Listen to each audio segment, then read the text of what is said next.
नमस्कार। जरा सोचिए, ऐसा क्यों होता है कि दिन के बाद रात आती है, या फिर पतझड़ में पत्तों का रंग अचानक क्यों बदलने लगता है? इन सवालों का जवाब पता है कहाँ है? हमारी जमीन पर नहीं, बल्कि हमारे ग्रह के एक कॉस्मिक डांस में छिपा है। जी हाँ, हमारी पृथ्वी लगातार दो बहुत ही जरूरी मूवमेंट्स करती है। एक कमाल का डांस जो हमारी रोज की जिंदगी से लेकर पूरी की पूरी सभ्यताओं के सफर तक हर चीज को तय करता है। तो ये कैसे मुमकिन है कि हमारा ग्रह, हमारी दुनिया एक ही वक्त में एक जगह पर घूम भी रही है, बिल्कुल एक डांसर की तरह, और साथ ही एक मैराथन रनर की तरह तेज रफ्तार से स्पेस में भाग भी रही है? सुनने में थोड़ा अजीब लगता है ना, पर यही हमारे प्लैनेट की सच्चाई है। तो चलिए आज इसी कॉस्मिक पहेली के राज से पर्दा उठाते हैं। अच्छा, तो इस पहेली को सुलझाने के लिए हमें इन दोनों मूवमेंट्स को एक एक करके समझना होगा। तो शुरुआत करते हैं उस मूवमेंट से जो हमारी जिंदगी की रोज की धुन तय करती है, जिसे हम कहते हैं घूर्णन या रोटेशन। यूं समझिए, ये हमारे ग्रह के दिल की धड़कन है और इसी में दिन और रात का सारा राज छिपा है। तो ये घूर्णन यानी रोटेशन आखिर है क्या? देखिए, जरा कल्पना कीजिए कि एक अदृश्य लाइन है, एक एक्सिस, जो पृथ्वी के बिल्कुल बीच से नॉर्थ पोल से साउथ पोल तक जाती है। बस घूर्णन का मतलब है हमारी पृथ्वी का इसी एक्सिस पर लगातार घूमते रहना, और हमेशा एक ही डायरेक्शन में, पश्चिम से पूरब की ओर, बिल्कुल एक बहुत बड़े कॉस्मिक लट्टू की तरह। हम सब मानते हैं कि एक दिन में 24 घंटे होते हैं, है ना? और ये वो टाइम है जिसमें सूरज को आसमान में वापस उसी जगह पर आने में लगता है। इसे सोलर डे कहते हैं। लेकिन यहाँ एक बहुत ही दिलचस्प बात है। अगर हम पृथ्वी के एक चक्कर को दूर के सितारों के हिसाब से देखें, तो पता है क्या? ये अपना एक पूरा चक्कर सिर्फ 23 घंटे 56 मिनट और 4 सेकंड में ही पूरा कर लेती है। अब ये 4 मिनट का फर्क शायद छोटा लगे, पर ये जुड़ता जाता है, और बस इसीलिए हमारे कैलेंडर को इतना स्मार्ट बनाया गया है। अब आते हैं एक बहुत ही ज़रूरी बात पर। देखिए, हमारी पृथ्वी एकदम सीधी नहीं घूमती है, ये थोड़ी झुकी हुई है। इसका जो एक्सिस है वो 23.5 डिग्रीज पर झुका हुआ है। अब आप कहेंगे कि ये तो बहुत ज़्यादा नहीं है ना? लेकिन अगर मैं कहूँ कि यही ज़रा सा झुकाव ही वो वजह है जो हमारे ग्रह को रहने लायक बनाती है। जी हाँ, हमारे मौसमों का पूरा चमत्कार इसी झुकाव में छिपा है। जी हाँ, ये झुकाव सच में सब कुछ बदल देता है। ये सिर्फ कोई अजीब फैक्ट नहीं है, बल्कि हमारे ग्रह के क्लाइमेट जोन्स के पीछे की असली ताकत यही है। अगर ये झुकाव न होता तो सोचिए क्या होता। न गर्मी, न सर्दी, न बसंत, न पतझड़। पोल्स हमेशा जमे रहते और इक्वेटर पर इतनी गर्मी होती कि रहना मुश्किल हो जाता। हमारी दुनिया सिर्फ एक्सट्रीम्स की दुनिया होती, जहाँ शायद आज जैसा कॉम्प्लेक्स जीवन होता ही नहीं। तो इस लगातार घूमते रहने का असर क्या होता है? खैर, सबसे पहला और सबसे साफ असर तो दिनों रात का होना है, जिसने सदियों से जिंदगी को एक रिदम दी है। पर बात इससे कहीं ज्यादा है। यही घुमाव टाइम जोन्स बनाता है, जिससे हमारी पूरी दुनिया एक साथ काम कर पाती है। यही एक अदृश्य फोर्स पैदा करता है, कोरियोलिस इफेक्ट, जो हवाओं और समंदर की धाराओं को दिशा देता है। ये हमारे महासागरों में ज्वार भाटा यानी टाइड्स लाने में भी मदद करता है। और मजे की बात तो ये है कि इसी घूमने की ताकत ने सदियों से हमारे ग्रह को शेप दी है। ये पोल्स पर थोड़ा चपटा और इक्वेटर पर थोड़ा उभरा हुआ है। सच में ये एक प्लैनेट बिल्डिंग फोर्स है। चलिए, तो अब हमने अपने ग्रह की रोज की धड़कन यानी घूर्णन को तो समझ लिया। अब जरा जूम आउट करते हैं और बड़ी पिक्चर देखते हैं।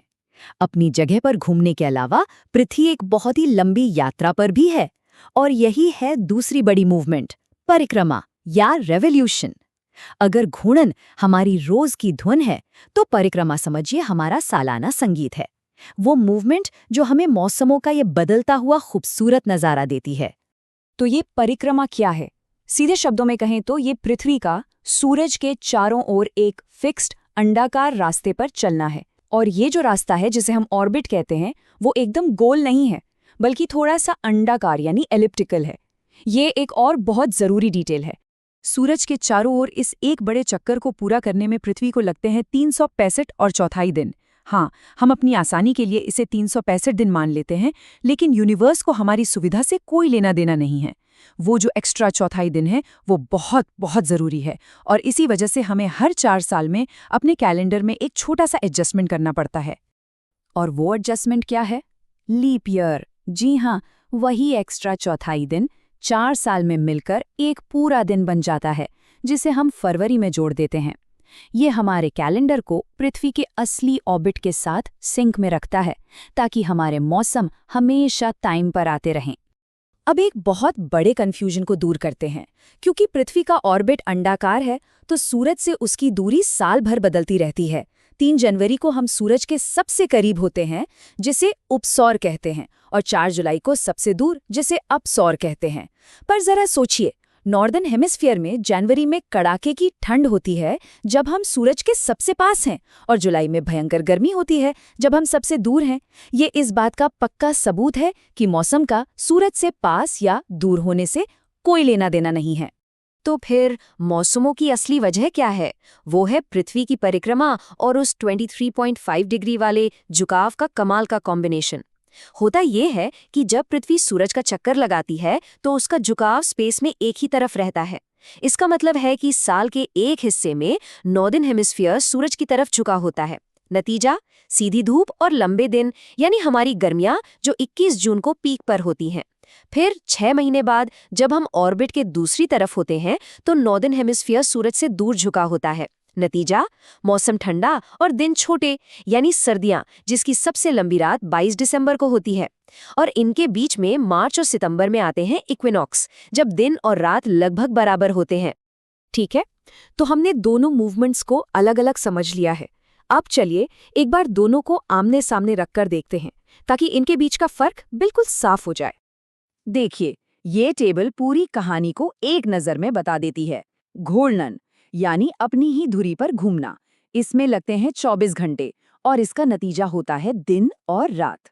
वहीं परिक्रमा यानी सूरज का चक्कर लगाना, इसमें लगते हैं 365.25 दिन, और इसका नतीजा होता है मौसम। आसान भाषा में कहें तो घूर्णन पृथ्वी का रोज का स्पिन है, और परिक्रमा उसका साल भर का लंबा सफर। एक दिन बनाता है तो दूसरा साल। अब सवाल उठता है कि हमें इन सब सेलेस्टियल मैकेनिक्स से क्या मतलब, परवाह क्यों करें?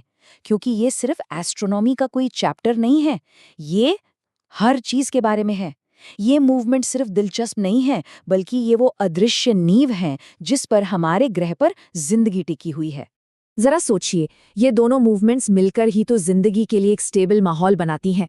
ये हमारे क्लाइमेट और मौसम को कंट्रोल करती हैं, खेती कब होगी ये तय करती हैं। हमारे कैलेंडर और हमारे समय का पूरा सिस्टम इन्हीं पर तो आधारित है। ये हमारे प्लैनेट की बायोडाइवर्सिटी को सपोर्ट करती हैं। सच कहूं तो इनके बिना हमारी दुनिया जैसी आज है वैसी होती ही नहीं, जिंदगी शायद मुमकिन ही नहीं होती। आखिर में ये समझना जरूरी है कि ये मूवमेंट्स सिर्फ वो चीजें नहीं हैं जो पृथ्वी करती है, बल्कि ये वो चीजें हैं जो पृथ्वी बनाती हैं। इन्होंने ही हमारी दुनिया को ये शक्ल दी है, हमारे क्लाइमेट को बनाया है और जिंदगी के रास्ते को तय किया है।